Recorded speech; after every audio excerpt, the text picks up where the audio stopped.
मामला पन्ना जिले के सिमरिया पीडब्ल्यूडी रेस्ट हाउस का है। यहाँ पर तैनात टाइम कीपर ओम प्रकाश गर्ग और सब इंजीनियर संजय खरे ने हरे भरे लिपस्टिक में 5 पेड़ कटवा दिए जो 20 साल पुराने थे, जिनकी कीमत लाखों रुपए में है। जिसमें स्थानीय ग्राम पंचायत के द्वारा 2 पेड़ काटने की अनुमति दी गई थी और 5 पेड़ कटवा दिए गए।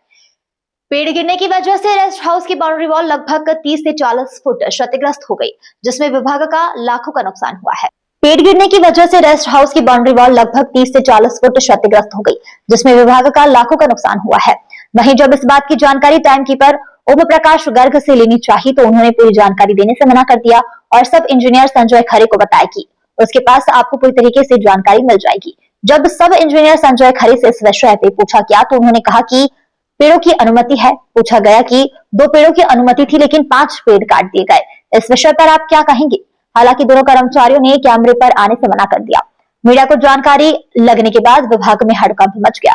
वहीं आनन फानन में अवैध रूप से काटे गए 3 अन्य पेड़ों की जड़ों को जेसीबी मशीन की मदद से रात के समय मिट्टी से ढकवा दिया गया। जब इसकी जानकारी वरिष्ठ अधिकारियों को लगी तो फिर टाइम कीपर और सब इंजीनियर की मिलीभगत से मौके से साक्ष्य सबूत मिटाने का प्रयास किया गया।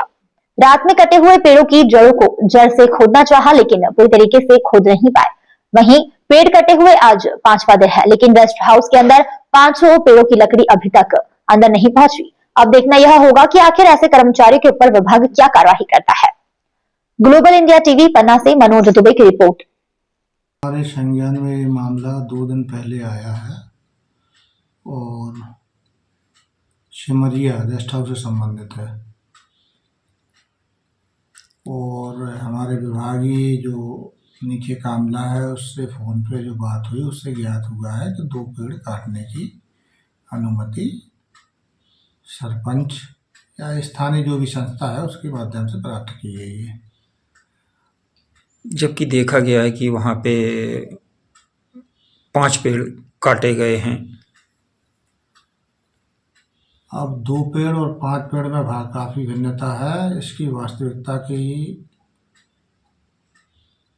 जांच होना चाहिए फिर और हम प्रयास करेंगे कि 2-4 दिन में हम खुद जाके वहाँ पर देख लें कि क्या है स्थिति और कहाँ से अनुमति प्राप्त की गई, किन कारणों से की गई, किसके आवेदन पे की गई, तब हम कुछ बात आपको बता पाएंगे। उसके पहले इस संवेदनशील मुद्दे पर बात करना उचित नहीं होगा।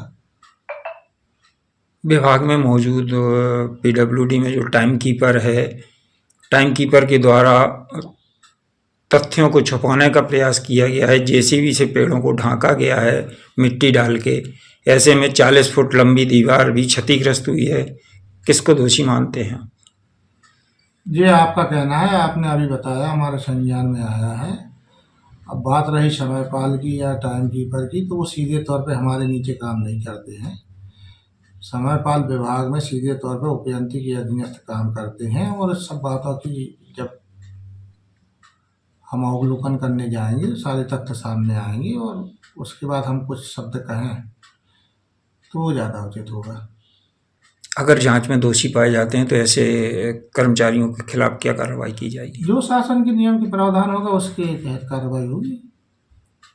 उसमें कहीं कोई मतलब तथ्यों को छिपाने या किसी को बचाने का प्रयास हमारे द्वारा तो नहीं किया जाएगा, क्योंकि रेस्ट हाउसों को एक वीआईपी लोगों के आने जाने की सुविधाओं के लिए बनाया गया है। उनका हम लोग संरक्षण करते हैं, पेड़ पौधा लगाते हैं, पानी डालते हैं, साफ सफाई करते हैं, लाइटों का मेंटेन, बाथरूमों का मेंटेन, सब कुछ हम लोग करते हैं और हम लोग सहृदय करते हैं। पेड़ गिरने से दीवार भी जो क्षतिग्रस्त हुई है तो क्या इसका? अब उसी बात को 4 बार कहना और 1 बार कहना एक ही है कि जब तक वहाँ जाएंगे नहीं, जब तक हम देखेंगे नहीं, जब तक किसी प्रकार की बात करना ठीक नहीं। Thank you sir.